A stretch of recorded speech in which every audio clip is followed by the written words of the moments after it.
తెలంగాణ రాష్ట్రంలోని కొమరంభీం ఆసిఫాబాద్ జిల్లాలో tiger reserve ఏర్పాటుకు ప్రభుత్వం అనుమతించడం హర్షణీయమైన విషయమని రాష్ట్ర ప్రధాన అటవీ సంరక్షణ అధికారిని డాక్టర్ సువర్ణ అన్నారు. టైగర్ రిజర్వ్ ఏర్పాటును ప్రకటిస్తూ గత శుక్రవారం అటవీ శాఖ ముఖ్య కార్యదర్శి ఉత్తర్వులు జారీ చేసిన నేపథ్యంలో బుధవారం ఆమె జిల్లాలో పర్యటించారు.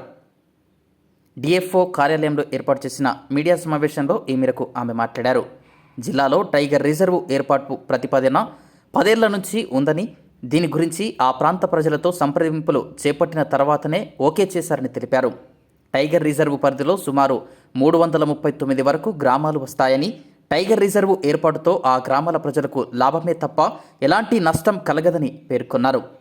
టైగర్ రిజర్వ్ ఏర్పాటుకు కేంద్ర రాష్ట్ర ప్రభుత్వాల నుంచి వచ్చే నిధులతో స్థానిక ప్రజలకు ఉపాధి అవకాశాలు కల్పించడంతో పాటు ఆ ప్రాంత అభివృద్ధికి ఎంతగానో తోడ్పడుతుందని పేర్కొన్నారు.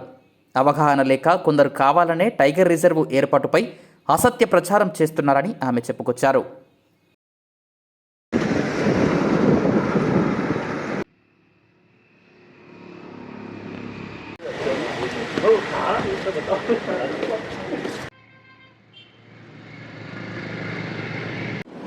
ఇప్పుడు ఈ notification off Kawal tiger reserve corridor area as conservation reserve, దీనిపైన చెప్పేది ఏంటంటే దీనివల్ల మనకి చాలా లాభాలు వచ్చే అవకాశం ఉంది. మొత్తం అన్ని గ్రామాలు అంటే 339 గ్రామాలు, కొన్ని చాలా మటుకు బయట ఉన్నాయి, కొన్ని ఫ్రింజ్ విలేజెస్లో ఉన్నాయి. ఫ్రింజ్ అంటే ఫారెస్ట్కి బయట కొంచెం అడ్జాయినింగ్ ఉన్న ఏరియాస్లో ఉన్నవి.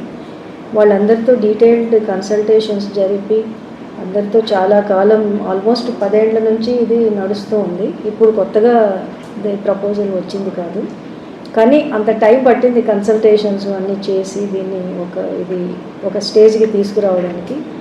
ఇది చాలా చోట్ల మీరు చూస్తూనే ఉంటారు, న్యూస్ పేపర్స్లోనూ అంతా కూడా, మిగతా రాష్ట్రాల్లో కూడా కొత్త టైగర్ రిజర్వ్లు నోటిఫై అవుతూ ఉంటాయి, కొత్త కారిడార్లు నోటిఫై అవుతూ ఉంటాయి, వైల్డ్ యానిమల్ కారిడార్స్.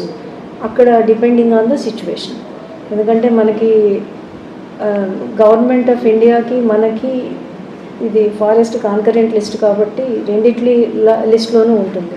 కానీ ఎప్పుడైతే ఈ స్పెషల్ రిజర్వ్స్గా, లేదంటే టైగర్ రిజర్వ్ కానివ్వండి, ఇలాంటి కన్జర్వేషన్ రిజర్వ్ కానివ్వండి డిక్లేర్ అయినప్పుడు అడ్వాంటేజెస్ ఏంటంటే దీనికి స్పెషల్ సిగ్నిఫికెన్స్ వస్తుంది ఆ ఏరియాకి.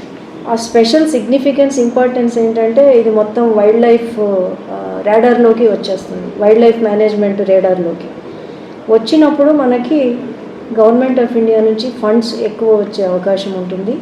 తర్వాత మనం చూస్తున్నాం కదా, మ్యాన్ యానిమల్ కాన్ఫ్లిక్ట్స్ అని, ఇప్పుడు వైల్డ్ యానిమల్స్ వచ్చి అవి మొత్తం మనుషుల్ని ఎవరినైనా ఇది చేయడం, ఇవన్నీ కాన్ఫ్లిక్ట్స్ అన్నీ చూస్తున్నాం మనం. సో ఇంకొంచెం దాని నుంచి తీసుకొచ్చి ఈవెన్ నియర్ బై విలేజెస్ కూడాను మనం జీవనోపాధులు, అది ఈకో టూరిజం ద్వారా అయితేనేముంది, వేరే ఏదైనా లైవ్లీహుడ్స్ దీనికి సంబంధించి అయితేనేముంది, గవర్నమెంట్ ఆఫ్ ఇండియా ఫండ్స్ మనం తెచ్చుకునే అవకాశం ఉంటుంది. సిఎస్ఎస్ అంటారు, సెంట్రలీ స్పాన్సర్డ్ స్కీమ్స్. అందులో 60% గవర్నమెంట్ ఆఫ్ ఇండియా ఇస్తుంది, మనకి 40% మనం స్టేట్ గవర్నమెంట్ ఇచ్చుకునేది. అలాంటి ప్రపోజల్స్ పంపించవచ్చు. కొన్ని స్పెషల్ ఫండ్ గ్రాంట్స్ కూడాను మనకి రావచ్చు. సో మనకి మేనేజ్మెంటు ఇంప్రూవ్ అవుతుంది, ఇంకొంచెం ఫండ్స్ ఎక్కువ వస్తాయి, దీనిపైన ఫోకస్ పెరుగుతుంది. సో ఈ విధంగా నియర్ బై ఉన్న గ్రామాలకి ఏ విధంగా మనం సహాయం చేయగలము ఇంకాను అనేది చూస్తాము. అంటే నెగటివ్ సైడ్ నుంచి కాన్ఫ్లిక్ట్స్ లేకుండా అవాయిడ్ చేయడం ఒకటి, లైవ్లీహుడ్స్ జీవనోపాధులు పెంపొందించడం ఒకటి, రెండు వైపుల నుంచి కూడాను దీన్ని హ్యాండిల్ చేయడానికి మనకు అవకాశం ఉంటుంది. సో దీనివల్ల మనకి లాభమే కానీ నష్టం ఏమీ లేదు.